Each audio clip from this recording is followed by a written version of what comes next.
आप देख रहे हैं भूतिया विला।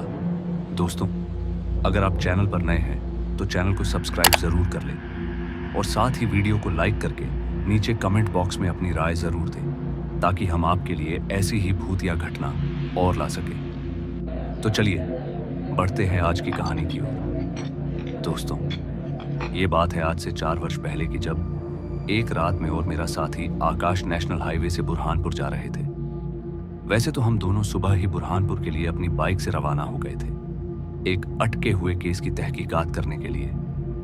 करीबन शाम के 7 बजे के करीब, पता नहीं कैसे, लेकिन हमारी बाइक चलते चलते बंद पड़ गई। हाईवे का वो हिस्सा जहां पर अचानक की बाइक बंद पड़ गई थी, वो पूरी तरह से वीरान था।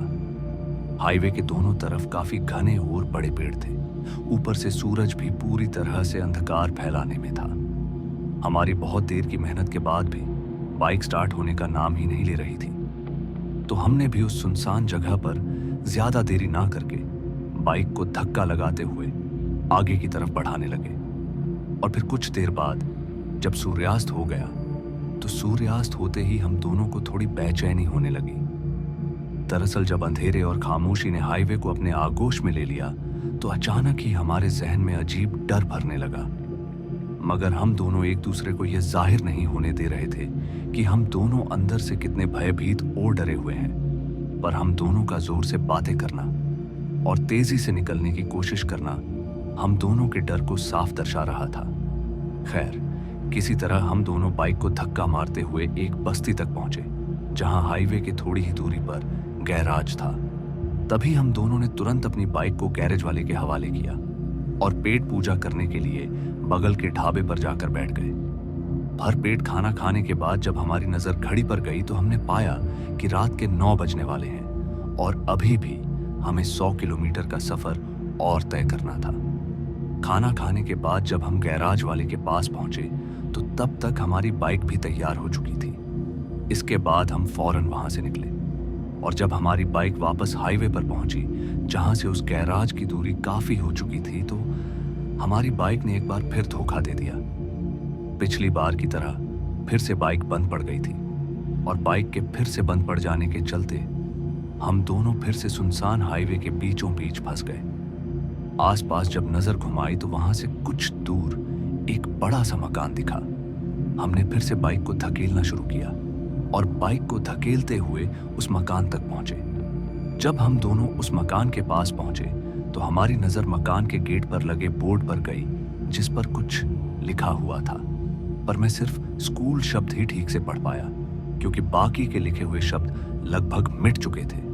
खैर, हमें इतना तो पता चल गया था कि यह कोई स्कूल था, और अच्छी बात यह थी कि इस वक्त भी स्कूल की लाइट्स ऑन थी, जिसका सीधा मतलब था हमें यहाँ मदद मिल जाएगी। मैं और आकाश एक साथ उस गेट के अंदर दाखिल हुए और आवाज लगाते हुए बोलने लगे, अरे कोई है क्या? मगर हमारे आवाज देने पर अंदर से कोई जवाब नहीं आया। खैर, मैंने ज्यादा ध्यान ना देते हुए आकाश के साथ धीरे धीरे उस स्कूल के अंदर तक पहुंच गया। पर जब हम अंदर पहुंचे, तो अंदर तो कोई मौजूद नहीं था, लेकिन दरवाजा खुला हुआ था, जिसके आगे काफी मिट्टी लगी हुई थी।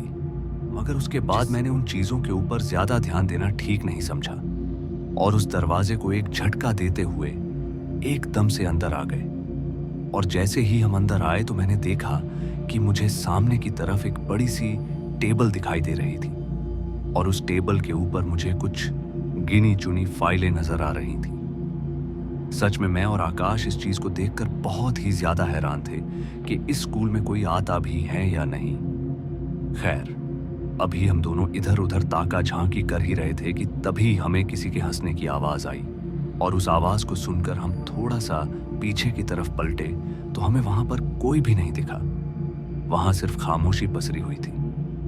मुझे उस समय गुस्सा तो बहुत आ रहा था, लेकिन मुझे समझ में नहीं आ रहा था कि अब मैं करूं तो करूं क्या। अभी मैं इसी उलझन में था कि एक बार फिर नई मुसीबत हमारे सामने आकर खड़ी हो गई। दरअसल अचानक ही वहां पर तेज बदबू का आना शुरू हो गया। मुझे समझ में नहीं आ रहा था कि यह बदबू आखिर किस चीज की है और कहां से आ रही है। तभी मैं और आकाश बाहर निकलने के लिए दरवाजे की तरफ बढ़ने लगे, पर जैसे ही हम दरवाजे के पास पहुंचे तो वो दरवाजा एकदम से बंद हो गया। उस दरवाजे के इस तरह बंद होते ही मैं समझ गया था कि यहां पर कुछ तो गड़बड़ है। उसके बाद मैंने दरवाजे को खोलने की कोशिश की, लेकिन मेरी कोई भी कोशिश काम ही नहीं कर रही थी। आकाश तो बुरी तरह से घबरा रहा था, यहां तक कि वो रोने तक को हो गया था।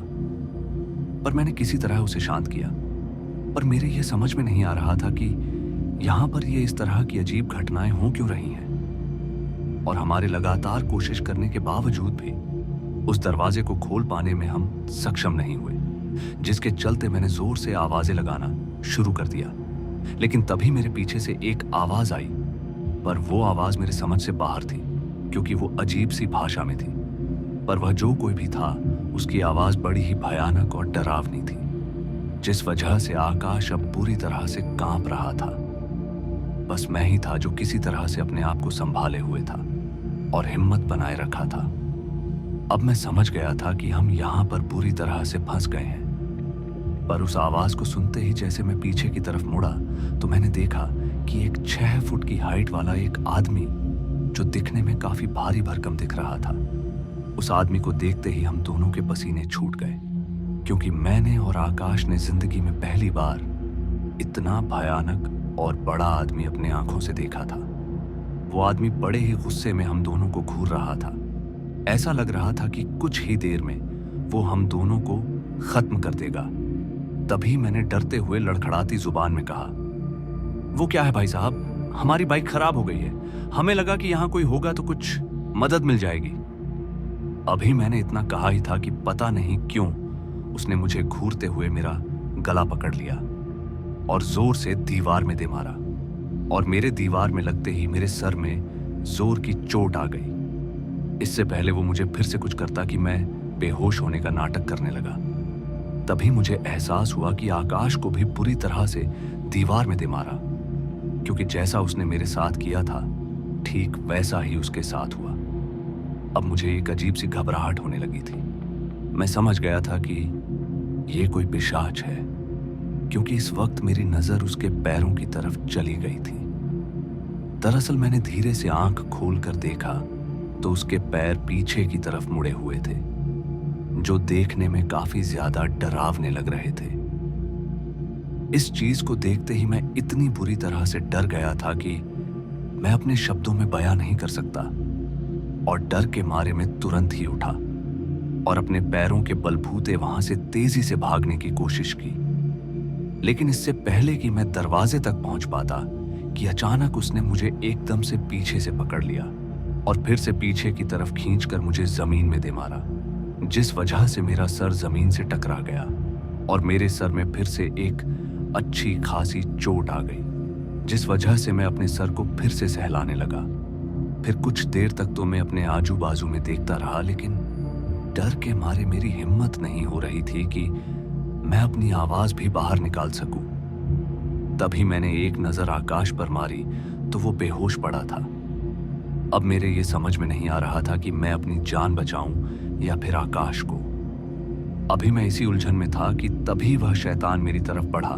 इससे पहले वो मुझे पकड़ता कि मैं भागकर सामने जो छोटा सा दूसरा दरवाजा खुला हुआ था उस दरवाजे को पकड़ लिया।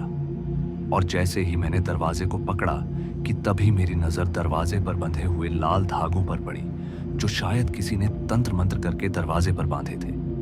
मैंने तुरंत उन धागों में से एक लाल धागा तोड़ लिया और उस शैतान की ओर कर दिया। जैसे ही धागे को शैतान की ओर किया कि तभी वो शैतान तेज आवाज के साथ गायब हो गया। और जैसे ही वह गायब हुआ तो मैंने तुरंत आकाश को अपने कंधों पर उसे बाहर लेकर आया।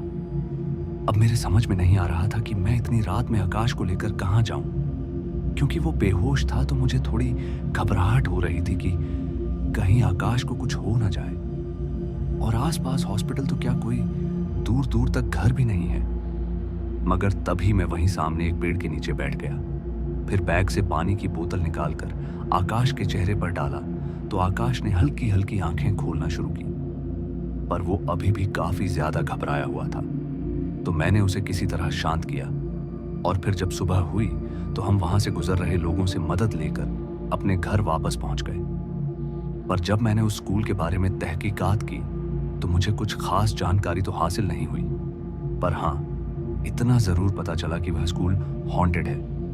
और कहते हैं कि उस हाईवे पर देर रात उस स्कूल के पास पहुंचने पर अचानक ही कुछ बदकिस्मत लोगों की बाइक या फिर कोई भी बड़ा वाहन खराब हो जाता है, और जो कोई भी उस स्कूल की जलती लाइट्स को देखकर उसमें मदद के लिए जाता है तो उसकी हालत बहुत ही बुरी होती है, या फिर जिंदा बच पाना भी मुश्किल हो जाता है। खैर, उस रात तो हम बच गए, लेकिन उस घटना को लेकर आज भी मेरे जहन में एक डर बैठा हुआ है।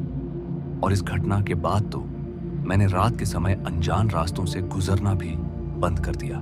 तो दोस्तों, आज की इस कहानी में बस इतना ही, और मैं आपका दोस्त जल्द मिलूंगा एक ऐसी ही और डरावनी कहानी के साथ। धन्यवाद।